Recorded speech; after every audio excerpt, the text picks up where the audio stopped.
Yo pienso que los Gandhis, los nuevos Gandhis, las nuevas Mandelas, las nuevas Madres Teresas, etcétera, etcétera, están sentadas hoy aquí.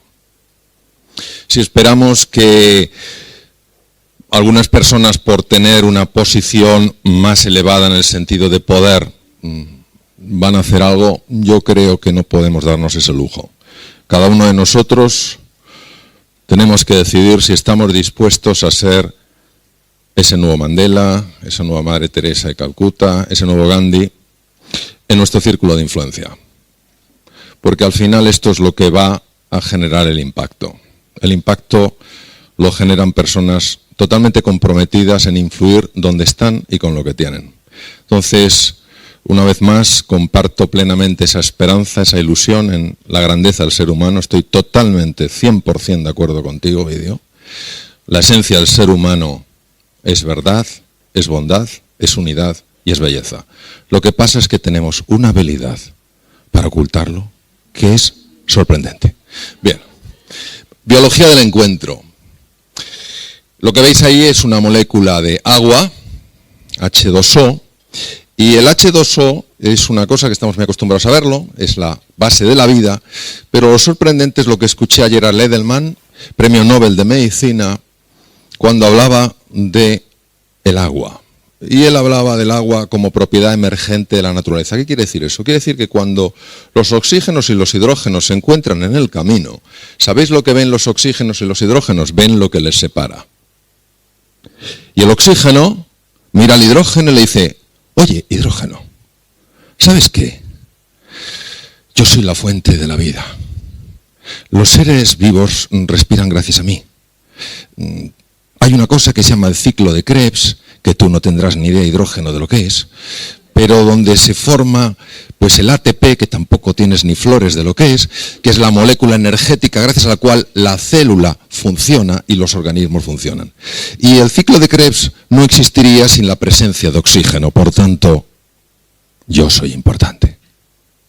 Y el hidrógeno mira al oxígeno y le ve tan redondito y dice: hermoso, tengo una noticia para ti. La atmósfera primitiva estaba hecha de hidrógeno y cuando ciertos fenómenos eléctricos tuvieron lugar, empezó a crearse la vida. Esto es lo que nos pasa a las personas. Lo distinto lo vemos como distante y la pregunta es: ¿por qué? ¿Por qué lo distinto lo vemos como distante? Porque si yo como hidrógeno me enfrento al oxígeno, lo que haré es entrar en un fenómeno llamado colusión, que es empezar a buscar gente que esté de acuerdo. Y te buscaré a ti y diré: ¿verdad que tengo razón?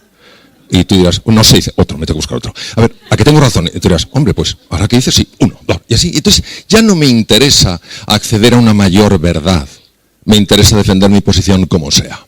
¿Vale? Este es el origen de la soberbia, de la arrogancia que todos tenemos y que si viéramos su tamaño, muchos nos avergonzaríamos. Bien, entonces, ¿qué es el encuentro? El encuentro es cuando el oxígeno y el hidrógeno se miran y dicen: es verdad que somos distintos, pero no tenemos por qué estar distantes. Y se produce una serie de condiciones, en este caso de presión y de temperatura, un entorno, un ambiente que hacen que el oxígeno y el hidrógeno se den la mano y, atención, sale algo que se llama agua. A nosotros no nos sorprende porque para nosotros el agua es algo normal. Es posible que nos sorprendiera si escucháramos lo que dijo Gerald Edelman, Premio Nobel de Medicina.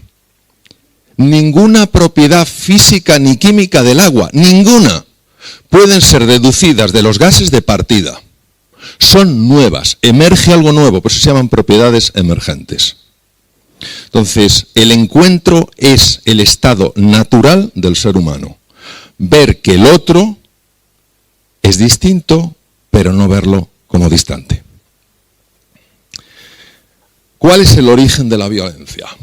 Hay 3 tipos de violencia. Está la violencia mental. ¿Qué es la violencia mental? Es cuando pones carita así.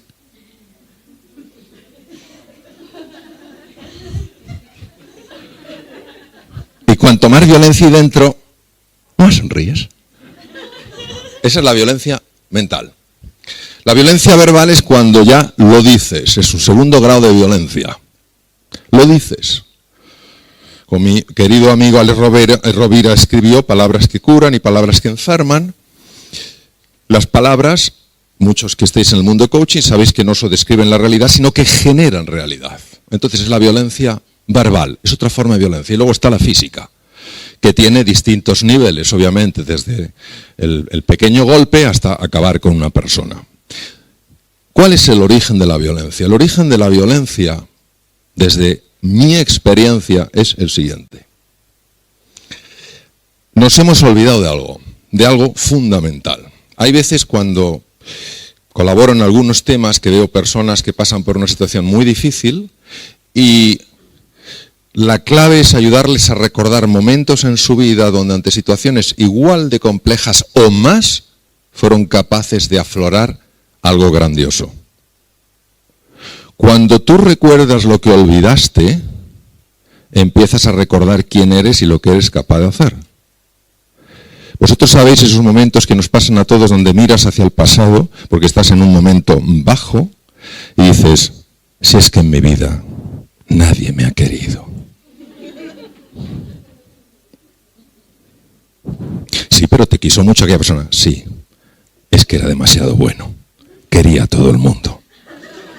Tenemos una forma divina para alterar el pasado. Es que nunca triunfa en la vida. Hombre, pero aquello fue casualidad. Bien, entonces, ¿qué nos ha pasado? ¿Qué hemos olvidado? Hemos olvidado algo importantísimo. Voy a utilizar una metáfora, ya que estos conceptos son tremendamente escurridizos, entran en el campo de la metafísica, con lo cual son muy escurridizos. Nos hemos olvidado que la ola también es mar. ¿Qué quiere decir? Quiere decir que yo soy una ola, de repente aparezco, estoy ahí y veo a la otra ola, pero se me olvida que la otra ola también es mar. Entonces solo veo la forma distinta, pero no veo la naturaleza similar. Es decir, veo que es una persona que tiene una forma de pensar política distinta a la mía, que tiene unas creencias sobre el mundo distintas a la mía, que tiene una forma de vestir distinta a la mía, que tiene una educación distinta a la mía, y lo veo como distante. Y se me olvida que esa persona, igual que yo, es mar, es decir, tiene sueños, tiene ilusiones, tiene luchas internas, tiene preocupaciones, tiene angustias. Si yo fuera capaz de conectar con esa parte del ser humano, la otra ola seguiría siendo distinta, pero no sería distante. ¿Me entendéis? Bien. El dolor es un tema de suma importancia en el ser humano. Hace un par de meses tuve el privilegio de hablar a 200 y pico médicos, especialistas en tratamiento de dolor crónico, oncólogos, radioterapeutas, anestesiólogos, especialistas en cuidados paliativos. Y os voy a comentar algunas de las cosas que ellas les comenté en relación al dolor. Cuando hablamos del dolor, utilizamos una distinción que es, o no utilizamos una distinción, y no utilizarla genera un costo muy alto. Veréis, la mente y el cuerpo se pueden distinguir, pero no se pueden separar. Es como el anverso y el reverso de una hoja. Tú puedes distinguir el anverso de una hoja y el reverso, pero no puedes separarla. ¿Alguien ha visto un folio que tenga reverso y no tenga anverso? Bueno, Ovidio con su varita igual lo consigue. Pero sin la varita de Ovidio, esto no pasa. Bien. Luego, ¿qué quiere decir? Que el dolor mental, el dolor emocional, el dolor afectivo, tiene una implicación directa en el dolor físico. La mente y el cuerpo son dos realidades que se pueden distinguir, pero no se pueden separar. ¿Cómo es posible esto? Esto es posible, y lo explica la física cuántica con un concepto que se llama el colapso de onda. Vais a ver que es fácil de entender. Vamos a suponer que yo tengo un dolor físico, me duele un brazo. ¿Vale? Me duele un brazo, es un dolor físico, pues porque tengo una artrosis o tengo, yo qué sé, cualquier tipo de patología articular, me duele un brazo. Es un dolor físico debido a una lesión en los tejidos, es lo que es. Pero yo empiezo a darle vueltas a la cabeza sobre cómo ese dolor físico va a afectar a mi vida. Ya no voy a poder coger cosas, no voy a poder a lo mejor jugar al tenis y jugar al tenis, ¿me entendéis? Entonces empiezo en un diálogo interior. Eso es esta zona amarilla. Esta es la mente. ¿Y qué hace la mente? La mente se colapsa con el cuerpo, aumentando el tamaño del dolor. Entonces, si nosotros ahora vemos el color verde, ¿a que no podemos ver el azul y el amarillo? Porque en el momento en el que se integran, ya es imposible distinguirles. Bueno, en la realidad, en el mundo real, están totalmente integrados. El dolor mental y el dolor físico son dos dimensiones de lo mismo. Y esto es importantísimo porque, como veremos después, implica un cambio radical en la actitud con la cual, o a través de la cual nos relacionamos unos con otros. Siguiente, nunca podemos asumir la magnitud del dolor que una persona está experimentando. Hombre, no será para tanto. ¿Cuál es la reacción que todos tenemos o que muchos tenemos cuando alguien nos dice, bueno, no será para tanto? Nos gustaría tener la varita de Ovidio. Bueno, tu varita sienta cátedra, Ovidio, ya te lo digo, ¿eh? La varita de Ovidio y hacer... A ver, ¿qué tal lo llevas? Bien, entonces nunca podemos asumir la magnitud del dolor que una persona está experimentando. ¿Por qué? Porque es un tema muy personal. Es un tema muy personal. En segundo lugar, todo dolor tiene distintas dimensiones y una de ellas es la emocional. Esto es una fotografía, bueno, es un dibujo de un estudio de resonancia magnética que hizo Lieberman sobre el dolor físico y el dolor mental. Fijaros qué cosa tan espectacular. El dolor físico se registra fundamentalmente en dos áreas del cerebro, que es el cíngulo anterior, el gran lóbulo límbico de Broca, en esta parte, esta es la mitad, es un hemisferio cerebral. En esta zona se activan las neuronas, indicando que hay dolor físico. Y en un corte frontal es la ínsula de Rayleigh, zonas próximas a la ínsula de Rayleigh, donde también, y alguna parte de ganglios basales y lóbulo temporal, donde también se genera esa percepción del dolor físico. Pero asombrémonos. El dolor social, el dolor de la marginación, de un niño, una niña que no se sienten acogidos, de una persona que trabaja en una empresa y siente que no se la acepta, que no se la quiere, que no se la valora, alguien que va a su casa y tiene una casa pero no tiene un hogar, experimenta dolor exactamente en las mismas zonas por el colapso de onda. ¿Entendéis lo que esto significa? Esto tiene enormes repercusiones. Quiere decir que el dolor físico, que uno vive como físico, es siempre la integración de algo físico y algo mental. Y si tú consigues eliminar gran parte de ese dolor mental, eliminas gran parte del dolor físico. Esto es algo que uno de mis maestros, Patch Adams, hace en distintos sitios del mundo con el humor y con la música. Es lo único que tiene en algunos lugares para calmar el dolor físico de algunos niños y de algunas personas que ya no son niños. Y hay que ver cómo lo calma. Esta razón la razón por la cual los enfermos que se ríen con sus profesionales sanitarios necesitan menos analgesia que aquellos que no se ríen con ellos. Bien. Condiciones para el encuentro. Si esto fuera una posibilidad, es decir, si los oxígenos y los hidrógenos estamos llamados a transformarnos en algo llamado agua, que es la esencia de la vida, pero eso requiere condiciones como temperatura y presión, ¿cuáles son en el mundo humano esas condiciones para el encuentro? ¿Cuándo dos seres humanos, cuándo dos olas que se ven como distintas y distantes, pueden seguir viéndose como distintas pero no como distantes? Para mí son tres. Primero, la hospitalidad. La hospitalidad es acoger. Yo hace muchos años fui a un hospital y, bueno, iba con mis temores, como todos vamos, y el primer día uno de los cirujanos, yo iba como adjunto, como cirujano adjunto a ese hospital, uno de los adjuntos, esa misma noche me invitó a cenar a su casa con su familia. De esto hace más de 20 años. Todavía no lo he olvidado. Acogida. Primer elemento de encuentro. Segundo elemento de encuentro, presencia, estar. Estar. La diferencia muchas veces entre cómo está un niño y cómo está un adulto. Un niño está con atención plena. Un adulto suele estar. ¿Cómo? Deja la cara puesta y se lleva la olla camboya. La cara te la deja. Ahí está. Es como el búho, dice, aprende, no, pero hay que ver cómo se fija. ¡Oh, una pasada! Entonces la cara te deja puesta y el resto se la lleva. Bien, entonces, segundo, presencia, estar. Aprendí de otro gran maestro, doctor Poster, en un ejercicio que estaba haciendo con una psicoterapeuta. Jamás yo había visto un nivel de presencia tan potente en mi vida. Casi se podía tocar. Yo nunca había visto nada semejante. Es un hombre de unos 80 y pico años, no sé si seguirá vivo porque de esto hace unos 4 o 5 años. Y cuando terminó el tema, le dije, doctor Poster, le quiero hacer una pregunta. Yo he notado algo espectacular en la forma en la que usted ha estado presente con esta participante del programa.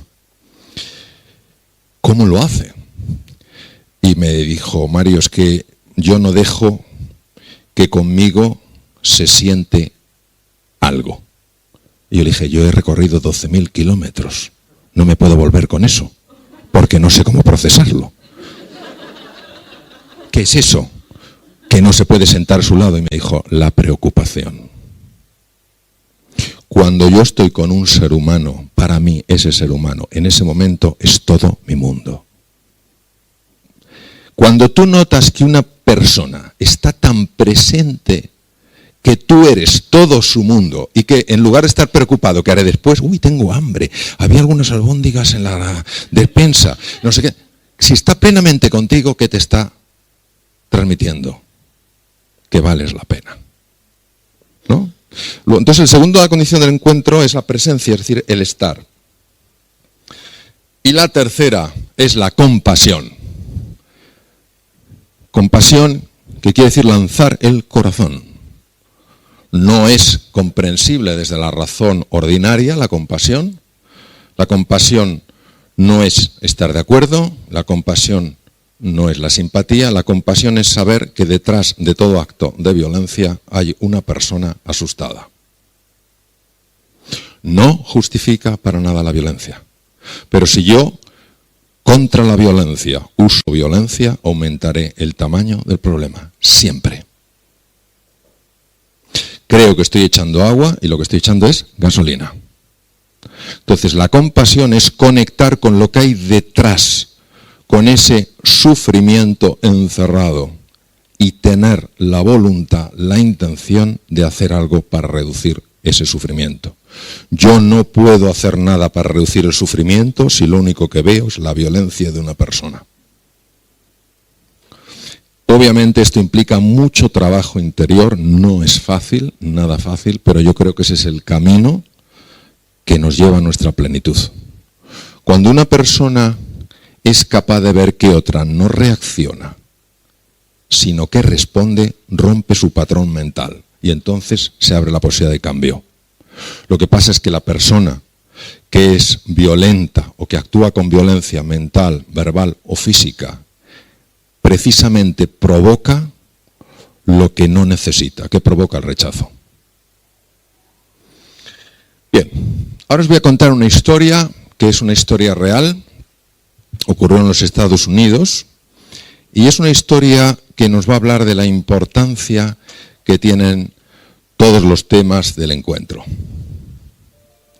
Esta es la historia de un chico joven, norteamericano, que pasaba al siguiente año en su instituto, son 4 años antes de entrar a la universidad.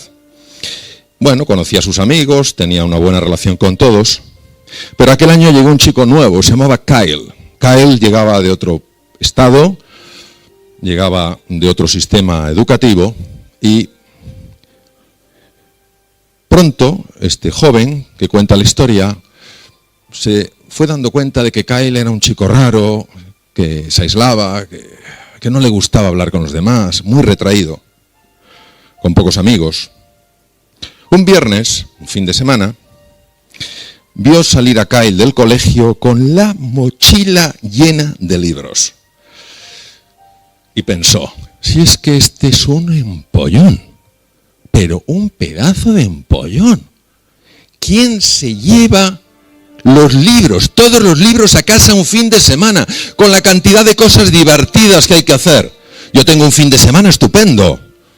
Tengo fútbol con mis amigos, tengo un guateque, saldré a remar, pero este pobre se va a encerrar a estudiar. Y de repente vio algo sorprendente. Vio que un grupo de compañeros del colegio iban a por Kyle. Le empujaron, le tiraron los libros y salieron corriendo. Y yo en ese momento, cuando vi lo que habían hecho mis compañeros del colegio, corrí hacia donde estaba Kyle. Le ayudé a recoger sus libros, a encontrar sus gafas que estaban por el suelo. Y le dije, oye Kyle, ¿dónde vives? Curiosamente Kyle vivía muy cerca de mi casa, con lo cual fuimos juntos y estuvimos charlando. Oye, y me di cuenta de que Kyle era un chico que tenía mucha vida, que había tenido experiencias muy interesantes, y le invité a jugar al fútbol con nosotros el sábado, a remar en el río, a ir al Guateque. Nos hicimos muy buenos amigos. Durante 4 años fuimos los mejores amigos. Kyle nos sorprendió porque se convirtió en el número 1 de la clase, el número 1 indiscutible, tanto que le correspondía a él hacer el discurso de graduación. Kyle quería ir a Yale, yo quería ir a Duke, y llegó el día de la graduación en la cual Kyle tenía que hacer su discurso. Kyle me dijo que no estaba muy nervioso. Kyle empezó su discurso. Estos han sido 4 años muy difíciles, 4 años muy importantes en nuestra vida. 4 años donde hemos tenido que hacer frente a dificultades, a obstáculos y también a momentos de entusiasmo, de alegría, de ilusión. 4 años en los que nos han ayudado mucho algunos profesores, algunos coaches, nuestras familias y sobre todo algunos amigos. Hace 4 años, un fin de semana, yo había decidido suicidarme.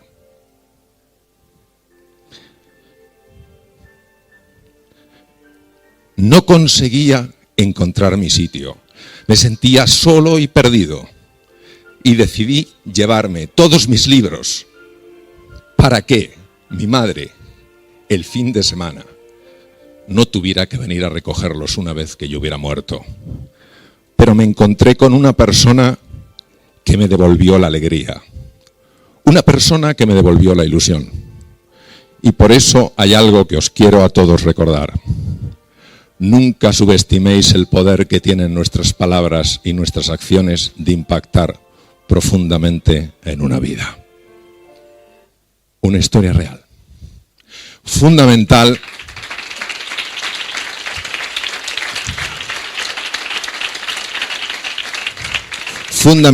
recuperar la esperanza. Recuperar la esperanza. Un corazón desesperado es un corazón lleno de oscuridad. Y a veces las personas recuperamos la esperanza con pequeños gestos de afecto. Para el joven que vivió aquella historia y que la contó ya siendo mayor, aquel gesto fue un gesto sencillo de ayudar a un compañero que lo estaba pasando mal. Para Kyle fue recuperar la esperanza. Este es un hombre muy especial, Antoine de Saint-Exupéry, el creador del Principito, un piloto que se jugó la vida montones de veces para ayudar a otros seres humanos. Y en una ocasión, en el desierto de Libia, se estrelló junto con su mecánico. Tenían una sed horrorosa, pensaban que había llegado su final y sin embargo ocurrió algo. Algo que refiere en tierra de hombres. Apareció un beduino. Y os voy a decir lo que cuenta sobre el beduino. Estamos hablando de 2 personas a punto de morir de sed en un desierto como este. Esta es una fotografía del desierto de Libia. El árabe nos ha mirado simplemente. Nos ha empujado con las manos en nuestros hombros y hemos obedecido. Nos hemos tendido. No hay aquí ni razas, ni lenguas, ni divisiones. hay ese nómada pobre que ha posado sobre nuestros hombros unas manos de arcángel. En cuanto a ti que nos salvas, beduino de Libia, te borrarás, sin embargo, para siempre de mi memoria. No me acordaré nunca de tu rostro, tú eres el hombre, y te aparecerás con la cara de todos los hombres a la vez. Nunca fijaste la mirada para examinarnos y nos has reconocido. Eres el hermano bien amado, y a mi vez yo te reconoceré en todos los hombres. Te aparecerás bañado de nobleza y de benevolencia, gran Señor, que tienes el poder de dar de beber. Todos mis amigos, todos mis enemigos en ti marchan hacia mí, y no tengo ya un solo enemigo en el mundo. Verse al límite de las fuerzas y alguien que también necesita agua para beber y que no te conoce de nada que te ayude, hizo que Antoine de Saint-Exupéry escribiera estas palabras tan maravillosas donde ese gesto de una persona le reconcilia con la humanidad entera. La importancia de sentirse escuchado y comprendido. Esta es una película espectacular, es maravillosa, no es una película fácil. Es la historia de un cirujano cardiovascular muy bueno, pero que no ve personas, solo ve casos clínicos interesantes. Y vamos a ver un ejemplo donde una persona manifiesta un dolor emocional y cómo reacciona frente a ese dolor emocional. Tarda un poquito en abrirse.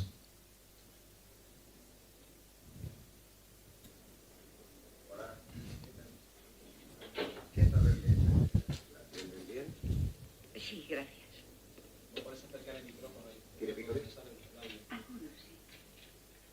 Ah, sí. Esto ya está curado. Vamos a quitarle esas grapas.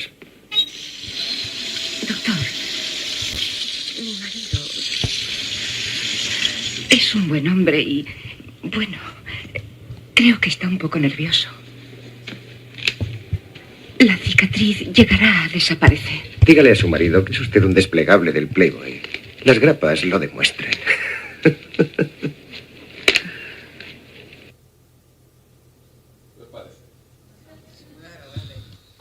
Las grapas lo demuestran, que es un desplegable del Playboy. Es decir, sencillamente lo que vemos es una falta tremenda de empatía, una falta de valoración del mundo de una persona, y de ahí la importancia de conectar con el mundo, con los sentimientos y necesidades.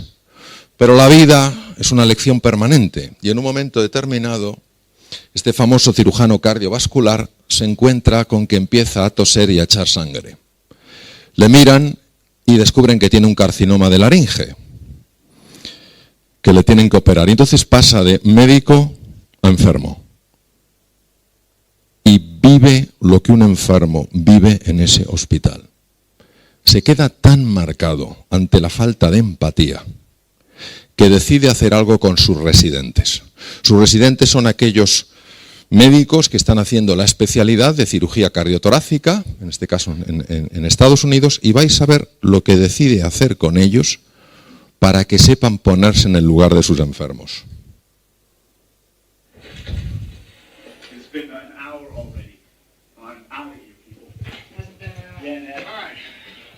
Kept you waiting. Good. Okay, well, can you strip naked and put on your hospital gown as quick as you can? Dr. McKee, this is a joke. I'm not laughing. Ah, here they are. Alan. Roger. Lonnie. Scoop. Sarah. JJ. Michael. Anything in a pacer? What's going on?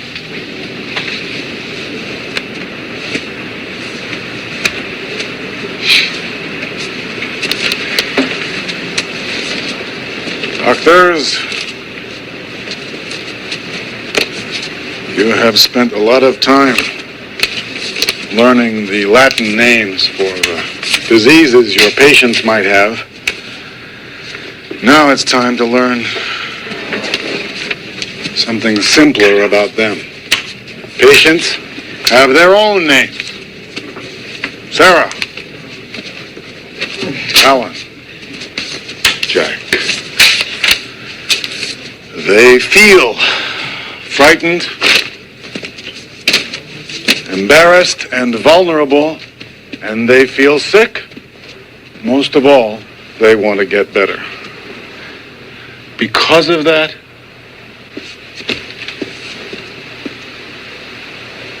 they put their lives in our hands.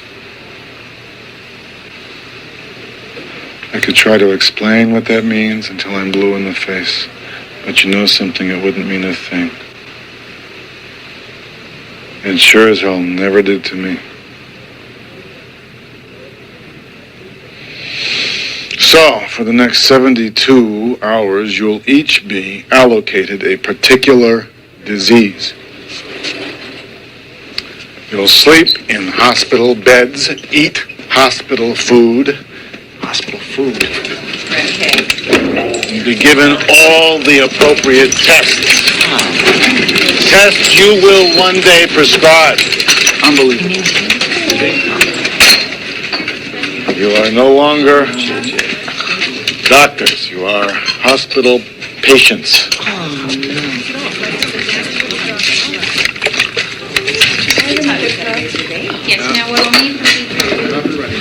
Eso que han pasado delante, ese chico ha puesto esa cara, era un enema. De 2 litros, by the way. Vale. En una ocasión, en una conferencia que di en San Sebastián, para gente del sector de una empresa, como podía ser cualquier otra, nada particular, al terminar una persona, el que me había invitado, el director general, me dijo: Mario, una persona quiere hablar contigo, está muy afectada. Yo tampoco sabía por qué, porque realmente había hablado de cómo aumentar el performance, de la creatividad, de temas de innovación, sobre todo esto, ¿no? Bueno, la buscamos y estaba llorando, entonces me senté con ella y digo: ¿qué le pasa? Dice: doctor, yo tengo enfermedad de Crohn. La enfermedad de Crohn es una enfermedad inflamatoria, hay distintos grados, pero puede afectar desde la boca hasta el ano, y cuando es agresiva supone grandes resecciones de intestino. El problema es el intestino corto, porque ya el intestino no absorbe suficientes nutrientes, en fin, es un tema complejo. Y yo había hablado muy tangencialmente de la relación entre la mente y el cuerpo. Y lo que esta mujer me dijo es: por primera vez me he sentido comprendida. Es decir, para nosotros sentirnos comprendidos es fundamental. Para nosotros entender que alguien valora nuestro sentir, que genera un espacio de escucha, es fundamental porque está en nuestra naturaleza. Y cuando eso no ocurre, el ser humano sufre a todos los niveles. Esta es la persona que más ha conocido los mecanismos del estrés. El profesor Hanseli, de origen húngaro, aunque estudió medicina en Praga, se fue 2 meses a McGill, en Canadá, hizo un descubrimiento y se quedó 25 años y descubrió, fundamentalmente junto con Walter Cannon es anterior a él, pero el gran genio del estrés es el profesor Selye, descubrió todos los mecanismos de ese estrés que nos daña, que nos lesiona, que se llama distrés. El estrés negativo, no todo el estrés es malo, hay un estrés positivo, el eustrés, hay uno negativo, es el distrés, el origen del distrés negativo.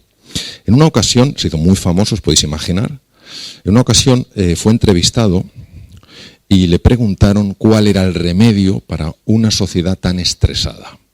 Ellos pensaban que un biólogo puro, un fisiólogo, un experto en técnicas y estudios de laboratorio iba a dar algún tipo de recomendación muy farmacológica. Pues no. Dijo que la mejor cura para el estrés negativo, para el distrés, era ganarse el amor de su vecino. Yo me imagino a los que esperaban una contestación científica que se quedarían un poquito descolocados.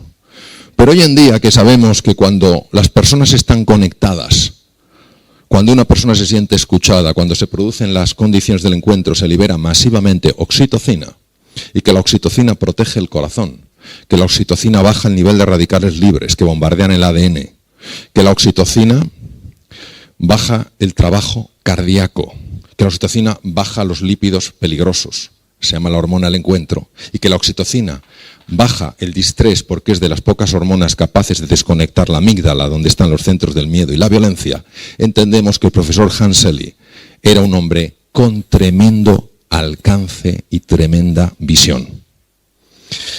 Pero 2500 años antes, el gran padre de la medicina, el gran maestro Hipócrates, en la Grecia clásica, en Epidauro, nos decía que las fuerzas naturales que se encuentran dentro de nosotros son las que verdaderamente curan las enfermedades. Hemos citado la oxitocina, que la podemos liberar en el encuentro, pero también podemos liberar esta hormona que es una endorfina. Las endorfinas calman el dolor. Por eso, cuando se genera el encuentro, cuando hay empatía, cuando te sientes escuchado, te sientes comprendido y te sientes valorado, también liberas endorfina y baja el dolor físico. Uno de mis maestros, el profesor Davidson, del cual he aprendido muchísimo, ha demostrado, sobre todo con un amigo muy querido que vive en Nepal, Matthew Ricard, que cuando una persona ejercita la meditación de la compasión, es decir, de mentalmente acoger, valorar, querer, buscar ayudar primero a tus seres más cercanos y cada vez extendiéndolo más, se produce un aumento muy importante de la actividad de la corteza prefrontal izquierda, que repercute inmediatamente a las 3 semanas en un aumento de la población de glóbulos blancos, linfocitos CD4, CD8, NK del sistema inmune. Es decir, es el primer científico en la historia que ha demostrado con técnicas muy sofisticadas, esta cámara que veis vale 3-4 millones de dólares y cada hora que lo utiliza son 500 dólares porque tiene un mantenimiento brutal. Es el primer científico en el mundo que demuestra que ejercitar la compasión potencia el sistema de defensa. Lo cual nos lleva un poco a lo que tú, Ovidio, comentabas antes, que nuestra naturaleza es compasiva, pero se nos olvida. La última reflexión. Esto lo dijo Jean-Paul Sartre, libertad es lo que tú haces con lo que a ti te han hecho.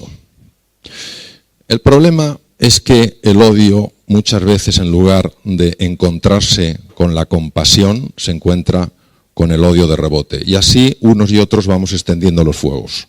Y al final es una decisión personal, nadie dice que sea fácil, decimos que es posible, estamos aquí reunidos porque pensamos que es posible. Que la libertad auténtica, no la libertad de maniobra, ir de aquí para allá, sino la libertad creativa, es lo que tú haces con lo que a ti te han hecho. Y por eso os dejo con esta pregunta, que es para todos, que nos interpela a todos. A mí el primero es ¿qué es lo que vamos nosotros a reflejar en el mundo? Muchas gracias.